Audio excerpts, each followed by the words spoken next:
Hello everyone, welcome to my channel Alpha Knowledge Box. This is the science series for class 6. आज हम पढ़ने जा रहे हैं चैप्टर 5 सेपरेशन ऑफ सब्सटेंसेस का पार्ट 3. इस वीडियो में 3 सेपरेशन की मेथड्स को कवर करेंगे. Number 1 sedimentation, number 2 decantation and number 3 filtration.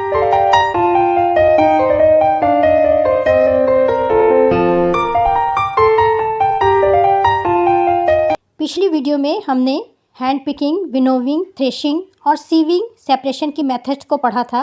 लेकिन बहुत सारे ऐसे फाइन पार्टिकल्स होते हैं जिन्हें इन प्रोसीजर के द्वारा सेपरेट नहीं किया जा सकता. इसके लिए हमें सेडिमेंटेशन, डिकेंटेशन और फिल्टरेशन सेपरेशन मेथड का जानना आवश्यक है. इन मेथड को समझने के पहले चलिए इन वर्ड्स की मीनिंग को समझ लेते हैं. सबसे पहले समझेंगे सेडिमेंटेशन क्या है. सेडिमेंटेशन का मतलब है settle down eight the bottom, यानी नीचे तली में जमा हो जाना. फॉर एग्ज़ाम्पल, अगर आप किसी पॉट में या बीकर में सैंड और वाटर को डिज़ोल्व करते हैं तो थोड़ी देर के बाद सैंड नीचे सेटल डाउन होता है, जिसे बोलते हैं सेडिमेंटेशन. Second, decantation. डिकेंटेशन का मतलब होता है निथारना या पसाना. सेडिमेंटेशन के बाद जो सॉलिड पार्टिकल नीचे बैठ जाता है उसे बिना डिस्टर्ब किए उसके ऊपर के लिक्विड या वाटर को कुछ इस तरह से धीरे धीरे नीचे गिराना, इसे ही डिकेंटेशन कहते हैं. इसका सबसे अच्छा एग्जाम्पल आपने अपने घरों में देखा होगा, जब आपकी मम्मी राइस या पल्सेस को वॉश करती हैं और उसके वाटर को धीरे धीरे करके नीचे गिराती हैं. Third, filtration. फिल्टरेशन का मतलब है छानना. जब हम किसी फ़िल्टर पेपर से या फिर सीव से किसी भी इम्प्योरिटीज़ को छान करके अलग करते हैं तो उसे फिल्टरेशन कहते हैं. Sometime it not be possible to separate components of a mixture by winnowing and hand picking. कभी कभी ऐसा पॉसिबल नहीं होता है कि मिक्सचर में मिले हुए कंपोनेंट्स को हम विनोविंग या हैंड पिकिंग के द्वारा सेपरेट कर सकें. For example, there may be lighter impurities like dust or soil particle in rice or pulses. जैसे दाल या फिर राइस में मिली हुई लाइटर इम्प्योरिटीज़, डस्ट के पार्टिकल या फिर सॉयल के पार्टिकल्स.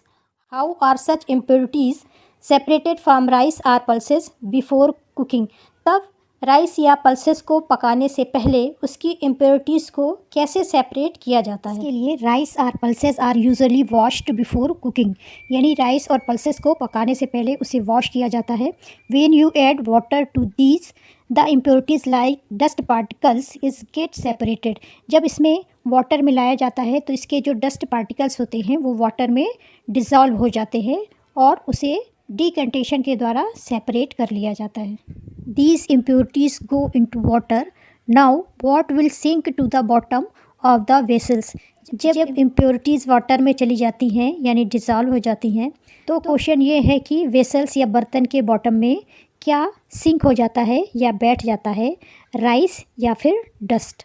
सिंपल सा आंसर है, डस्ट वाटर में डिज़ोल्व हो जाएगी और राइस भारी होने के कारण बॉटम में सेटल डाउन हो जाएगा. Have you seen that the vessels is tilted to pour out the dirty waters. क्या आपने इस तरह की प्रोसीजर को देखा है? तो आपने इस प्रोसीजर को बिल्कुल देखा होगा. इस तरह से जब आपकी मदर घर पर राइस या पल्सेस को वाटर से साफ़ करती हैं तो पल्सेस या राइस पॉट में नीचे सेटल डाउन हो जाता है और फिर वाटर को वो धीरे धीरे इस तरह से डिकेंटेशन की प्रोसीजर के द्वारा बाहर निकाल देती हैं, जिससे राइस या पल्सेस की इम्प्योरिटीज़ वाटर के साथ वॉश आउट हो जाती हैं. When the heavier components in a mixture settles after water is added to it, the process is called the sedimentation. इस तरह से जब आप किसी heavier components में वाटर को मिक्स करते हैं जैसे राइस या पल्सेस, तो वो भारी होने के कारण पॉट में नीचे सेटल डाउन हो जाता है.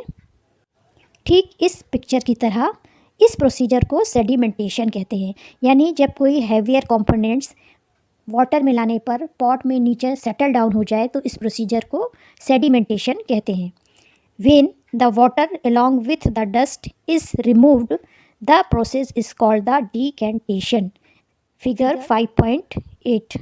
और जब हम वाटर में मिली हुई इम्प्योरिटीज़ को धीरे धीरे इस तरह से गिरा करके पल्सेस या राइस को सेपरेट करते हैं तो इस प्रोसीजर को डीकेंटेशन कहते हैं। चलिए सेडिमेंटेशन और डीकेंटेशन की प्रोसीजर को फिगर 5.8 के द्वारा भी समझ लेते हैं।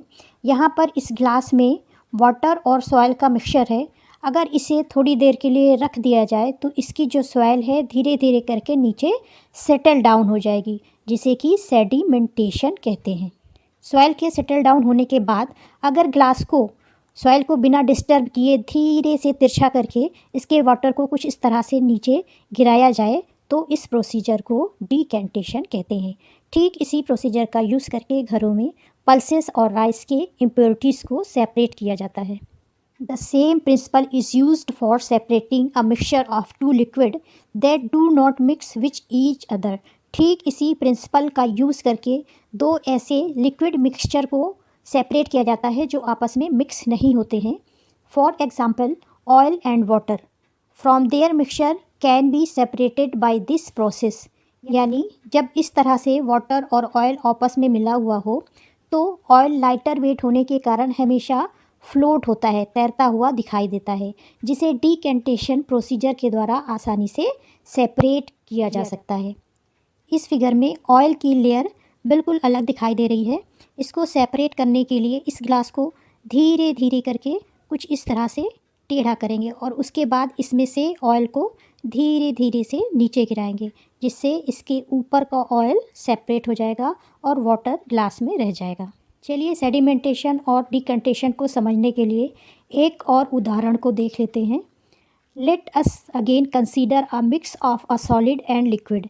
यानी जब आपस में लिक्विड और सॉलिड मिक्स हों। After preparing tea what do you do to remove the tea leaf. चाय को बनाने के बाद उसकी टी लीव्स को किस तरह से रिमूव किया जाता है। Usually we use strainer to remove the tea leaves. Generally हम स्टेनर का यूज़ करते हैं चाय की पत्ती को चाय से रिमूव करने के लिए। ट्राई डीकेंटेशन, यहाँ पर डीकेंटेशन का यूज़ करिए। It helps a little but do you still get a few leaves in your tea. Now pour the tea through a strainer. यहाँ पे ये बोला जा रहा है कि चाय पत्ती को अलग करने के लिए आप स्टेनर की जगह डीकेंटेशन प्रोसीजर का यूज़ करिए। अगर आप डीकेंटेशन प्रोसीजर के द्वारा टी और टी लीफ को सेपरेट करते हैं तो उस केस में टी में थोड़ी चाय की पत्ती रह जाएगी, यानी पूरी तरह से सेपरेट नहीं होगी।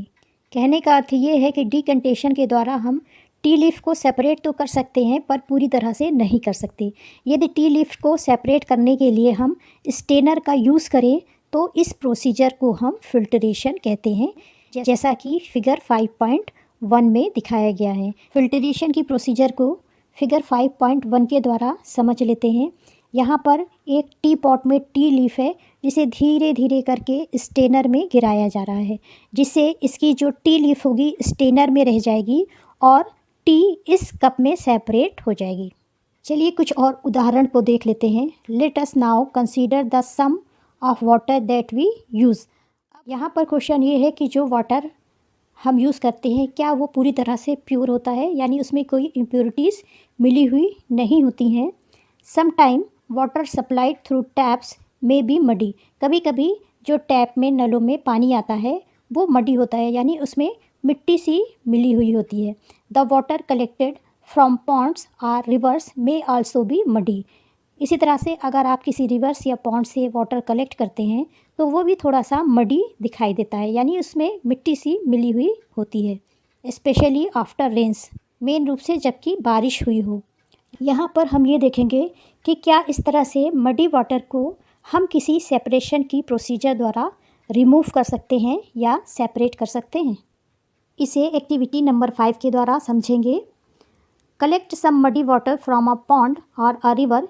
If it is not available, mix some soil to the water in a glass. Let it stand for half an hour. Observe the water carefully and note your observation.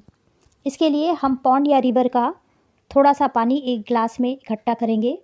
अगर अवेलेबल नहीं है तो एक glass में water लेकर के उसमें थोड़ी सी सॉइल को मिक्स करेंगे और इसके बाद इस वाटर को आधे घंटे के लिए बिना डिस्टर्ब किए रख देंगे और इसके बाद इस वाटर को ऑब्जर्व करेंगे।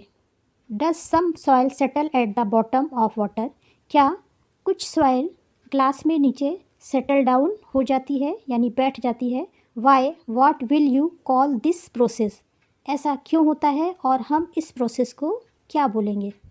Now slightly tilt the glass without disturbing the water, यानी डिकंटेशन की तरह बिना ग्लास के मिट्टी को डिस्टर्ब किए धीरे धीरे इसके पानी को नीचे गिराएंगे। Let the water from the top flow into another glass, ठीक इस प्रोसीजर के द्वारा धीरे धीरे करके वाटर को दूसरे ग्लास में गिराएंगे। Is the water in the second glass still muddy or brown in colour, अब हम ये देखेंगे कि सेकेंड ग्लास जिसमें कि हमने वाटर को गिराया था अब भी मडी या ब्राउन कलर का है। नाउ फिल्टर इट, अब इसे हम फिल्टर करेंगे। Did the tea strainer work, क्या यहाँ पर टी लीफ वाली स्टेनर यानी छन्नी काम करेगी। Let us try filtering the water through a piece of cloth, strainer की जगह हम क्लॉथ का एक छोटा सा पीस लेंगे। In a piece of cloth small holes और pores remains in between the woven threads. These pores in a cloth can be used as a filter. Clothes के जो थ्रेड्स होते हैं उनके बीच में होल्स होते हैं जो कि फ़िल्टर का काम करेंगे। जब हम मडी वाटर को उस क्लॉथ से सेपरेट करेंगे तो मडी वाटर्स के जो पार्टिकल्स हैं वो क्लॉथ में ऊपर रह जाएंगे और प्योर वाटर नीचे सेपरेट हो जाएगा। If the water is still muddy, impurities can be separated bye a filter that has even smaller pores, अगर वाटर अभी भी मडी है तो इसको हम फ़िल्टर पेपर के द्वारा सेपरेट करेंगे, जो कि इस फिगर में दिखाया गया है। ये वाइट कलर के फ़िल्टर्स पेपर होते हैं जिसे कि इम्प्योरिटीज़ को सेपरेट करने के लिए यूज़ किया जाता है। फिगर 5.9 में फ़िल्टर करने की पूरी प्रोसीजर को शो किया गया है। A filter paper folded in the form of a cone in fix on to a funnel, the mixture is then poured on the filter paper. Solid particle in the mixture do not pass through it and remains on the filter. Filter paper को use करने के पहले सबसे पहले इसको double करेंगे, fold करेंगे। Fold करने के बाद इसको फिर से इधर यानी 4 फोल्ड करेंगे, कुछ इस तरह से ये दिखाई देगा। अब इसे इसके एक लेयर को पकड़ करके दोनों हाथ से इस तरह से ओपन करेंगे जिससे ये एक कोन के फॉर्म में दिखाई देने लगेगा। इस कोन को इस फनल के अंदर, ये फनल है इसके अंदर फिक्स करेंगे और फिक्स करने के बाद ऊपर से मडी वाटर को इसमें प्योर करेंगे यानी गिराएंगे, जिससे जो साफ़ पानी है वो नीचे बीकर में आकर के इकट्ठा हो जाएगा यानी सेपरेट हो जाएगा और वाटर में मिक्स इम्प्योरिटीज़ फ़िल्टर पेपर के ऊपर रह जाएंगी। Fruit and vegetables juice are usually filtered before drinking to separate the seeds and solid particles of pulp, यानी जब हम घरों में फ्रूट या वेजिटेबल्स के जूस को निकालते हैं तो इस फिगर की तरह हम इस जूस को किसी स्टेनर या फिर फिल्टर पेपर से सेपरेट करते हैं। The method of filtration is also used in the process of preparing cottage चीज़ या पनीर इन आवर होम, इसी तरह से जब घरों में पनीर या चीज़ बनाया जाता है तो उसे भी फिल्ट्रेशन की प्रोसीजर द्वारा सेपरेट किया जाता है। You might have seen that for making a paneer a few drops of lemon juice are added to milk as it boil, this give a mixture of particles of solid paneer and a liquid. The paneer is then separated by filtering the mixture through a fine cloth or a Steiner. Paneer बनाने की procedure को एक video द्वारा समझ लेते हैं। इसके लिए एक छोटे से पॉट पे सिट्रिक एसिड या लेमन वाटर में मिला करके इस जूस को मिल्क में अच्छी तरह से मिक्स कर देंगे। मिल्क को आधे घंटे तक बॉईल करेंगे और इसे थोड़ी देर के लिए ढक करके रख देंगे। इस दूध को बीच बीच में चलाएंगे। कुछ देर के बाद इसमें पनीर के पार्टिकल्स दिखाई देने लगेंगे जिन्हें एक नाइफ़ के द्वारा काट लेंगे। काटने के बाद एक स्ट्रेनर में पतला महीन क्लॉथ लगा करके उसमें पनीर को ड्रेन कर देंगे और इसे अच्छी तरह से फ़िल्टर कर लेंगे जिससे पनीर बन करके रेडी हो जाएगा। इस तरह से हमने इस वीडियो में 3 सेपरेशन की मेथड्स को कवर किया। नंबर 1 सेडिमेंटेशन, यानी ऐसी प्रोसीजर जिसमें कि सॉलिड पार्टिकल्स नीचे पॉट में सेटल डाउन हो जाता है। सेकेंड डीकेंटेशन, ऐसी सेपरेशन की प्रोसीजर जिसमें सेटल डाउन सॉलिड पार्टिकल्स को बिना डिस्टर्ब किए धीरे धीरे ऊपर के लिक्विड को नीचे गिराना। इसका एग्जाम्पल है राइस और पल्सेस को वॉश करना और उसकी इम्प्योरिटीज़ को अलग करना। लास्ट मेथड है फिल्टरेशन। इस मेथड में हम इम्प्योरिटीज़ को फ़िल्टर पेपर या फिर स्ट्रेनर से सेपरेट करते हैं। फॉर एग्ज़ाम्पल्स, जूस को फ़िल्टर करना, मडी वाटर को सेपरेट करना या फिर पनीर को सेपरेट करना। नेक्स्ट वीडियो में हम इवापोरेशन, कंडेंसेशन और सैचुरेटेड सॉल्यूशन के बारे में पढ़ेंगे। This is the end of video. अगर आपको वीडियो अच्छी लगी हो तो प्लीज़ लाइक, शेयर और सब्सक्राइब करें।